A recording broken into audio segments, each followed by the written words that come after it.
परिचय। बच्चों, इस चित्र में आप क्या देख सकते हैं? सर, हम एक कुत्ता और उसका पिल्ला देख सकते हैं।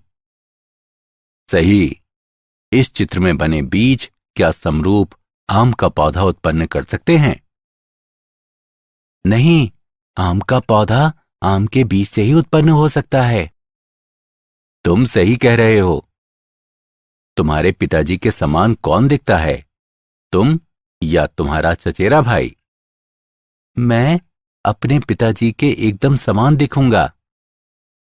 नहीं, समान संतति उत्पन्न करने की यह घटना विभिन्न जीनों की वंशागति पर निर्भर करती है। उद्देश्य।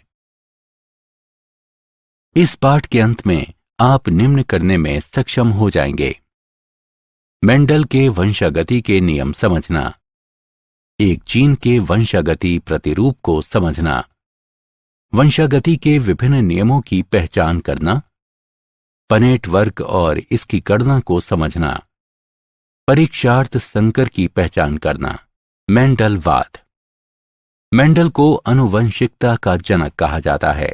उन्होंने पाइसम सेटाइवम यानी मटर की 7 किस्मों पर प्रयोग किया।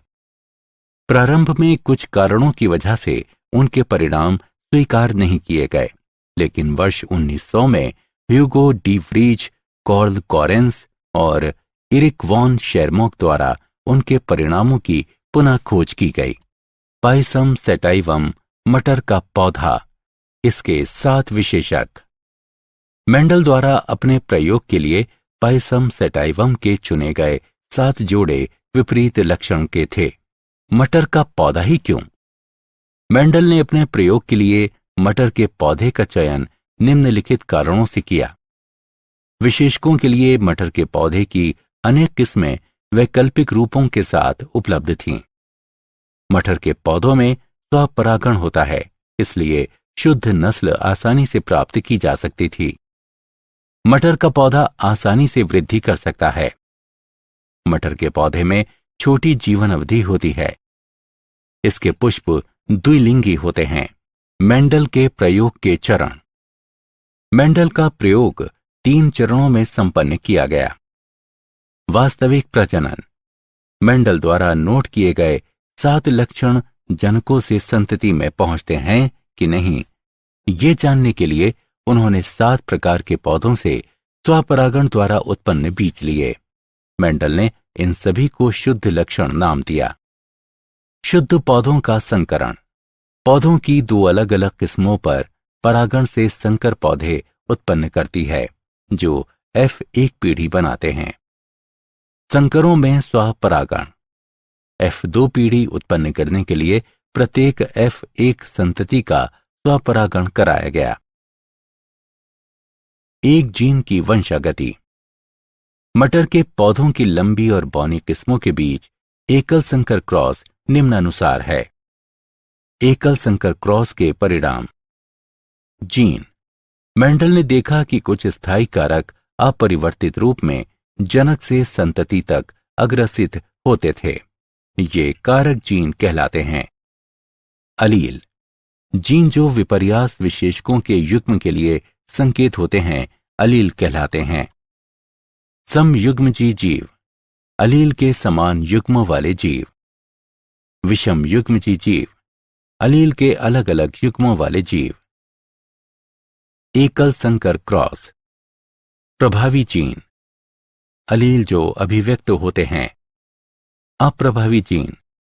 जीन जो अभिव्यक्त नहीं होते हैं या प्रभावी जीन की अनुपस्थिति में अभिव्यक्त होते हैं। जीनोटाइप। किसी लक्षण की संबंधित अभिव्यक्ति के लिए आनुवंशिक संगठन। फिनोटाइप। 2 जीनों के संयोजन के कारण दिखाई देने वाली दृश्य अभिव्यक्ति, विसंयोजन के लक्षण। जब युग्मक अर्धसूत्रण द्वारा उत्पन्न होते हैं तो जनकीय युग्म के अलील विसंयोजित हो जाते हैं और केवल एक अलील युग्मक तक संचारित होता है। अलील का यह विसंयोजन एक यादृच्छिक प्रक्रिया है और इसलिए युग्मक में कोई एक अलील होने की संभावना 50% होती है। पनेट वर्ग। पनेट वर्ग आनुवंशिक संकरण में संतति के सभी संभाव्य जीनोटाइपों की प्रायिकता की गणना करने को एक आलेखीय निरूपण है। उदाहरण के लिए बड़ा टी छोटा टी यानी नर का क्रॉस, बड़ा टी छोटा टी यानी मादा एक आंतरिक F1 संकरण है। निम्नानुसार पनेट वर्ग बनाने के लिए एक जनक के अलील के एक सेट को सबसे ऊपर रखें और दूसरे जनन के अलील का दूसरा सेट एक तरफ रखें। पनेट वर्ग की गणना करना। निम्नलिखित उदाहरण में दर्शाए गए रूप में अलील को केवल एक साथ जोड़कर संतति की अलील संरचना का निर्धारण करें। इस तरह के संकरण से F2 पीढ़ी में निम्नलिखित परिणाम प्राप्त होंगे: 3 लंबे पौधे और 1 पौना पौधा, 3/1 फिनोटाइप अनुपात, 1 समयुग्मजी लंबा, 2 विषमयुग्मजी लंबे और 1 समयुग्मजी पौना पौधा यानी 1/2/1 जीनोटाइप अनुपात। परीक्षार्थ संकरण। संतति का जीनोटाइप इसके प्रजनन अप्रभावी प्रकार के साथ संतति द्वारा ज्ञात किया जा सकता है। ऐसा संकरण परीक्षार्थ संकरण कहलाता है। उदाहरण के लिए लंबे पौधे के फिनोटाइप में जीनोटाइप 2 बड़े टी या बड़ा टी छोटा टी हो सकता है। इसका जीनोटाइप निम्नलिखित तरीके से निर्धारित किया जा सकता है। पहली स्थिति में सभी पौधे लंबे होते हैं। इस प्रकार परीक्षार्थ पौधे का जीनोटाइप 2 बड़े टी हैं। दूसरी स्थिति में लंबे और बौने पौधे 1/1 के अनुपात में उत्पन्न होते हैं। इस प्रकार परीक्षार्थ पौधे का जीनोटाइप बड़ा टी छोटा टी है। वंशागति के नियम। मेंडल के सिद्धांत या वंशागति के नियम हैं: प्रभाविता नियम। इस नियम के अनुसार जोड़े में एक कारक स्वयं को अभिव्यक्त करता है और F1 पीढ़ी में दूसरे की अभिव्यक्ति को रोकता है। विसंयोजन नियम।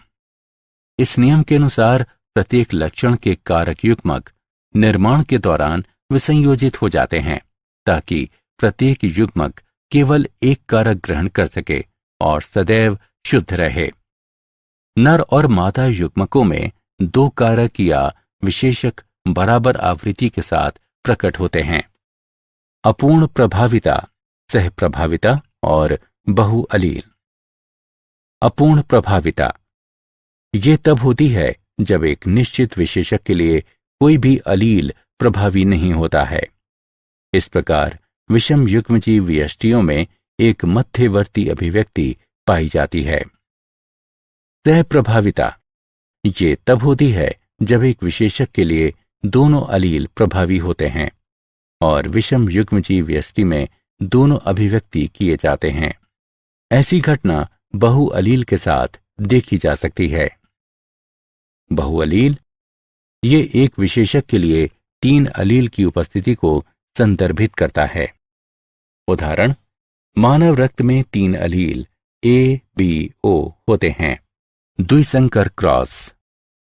एक ही समय पर अलग अलग विस्थलों पर 2 जीनों को ध्यान में रखते हुए 2 जीवों के बीच संकरण द्विसंकर क्रॉस कहलाता है, जैसा कि आरेख में दर्शाया गया है। द्विसंकर क्रॉस के परिणाम। द्विसंकर क्रॉस F2 पीढ़ी में 4 प्रकार के पौधे 9/3/3/1 के फिनोटाइप अनुपात में उत्पन्न करते हैं। 2 नए संयोजन उत्पन्न किए जाते हैं, गोल हरा और झुर्रीदार पीला। एक लक्षण की वंशागति दूसरे लक्षण की वंशागति से स्वतंत्र थी। स्वतंत्र अपव्यूहन का नियम। स्वतंत्र अपव्यूहन का नियम।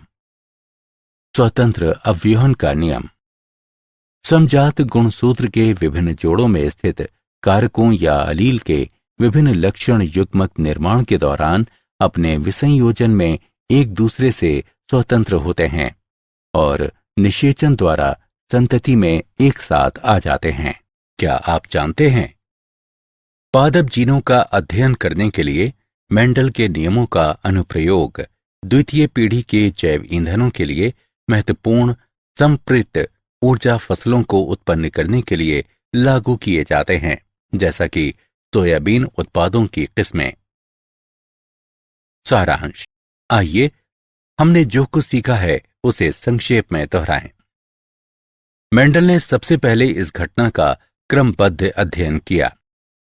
मेंडल ने बताया कि लक्षणों के नियामक कारक, जिन्हें बाद में जीन कहा गया, जोड़े में पाए जाते हैं, जो अलील कहलाते हैं। उन्होंने देखा कि संतति में लक्षणों की अभिव्यक्ति भिन्न प्रथम पीढ़ी यानी F1, द्वितीय पीढ़ी F2 और अगली पीढ़ियों में एक निश्चित प्रकार से होती है। अप्रभावी लक्षणों की अभिव्यक्ति केवल समयुग्मजी अवस्था में होती है। द्विसंकर क्रॉस में अभिव्यक्त फिनोटाइप अनुपात 9/3/3/1 है।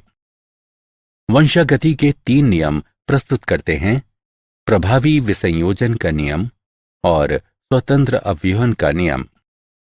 मानव रक्त समूह में एक विशेषक ABO के लिए 3 अलील होते हैं। अपूर्ण प्रभाविता तब होती है जब एक निश्चित विशेषक के लिए कोई भी अलील प्रभावी नहीं होता है।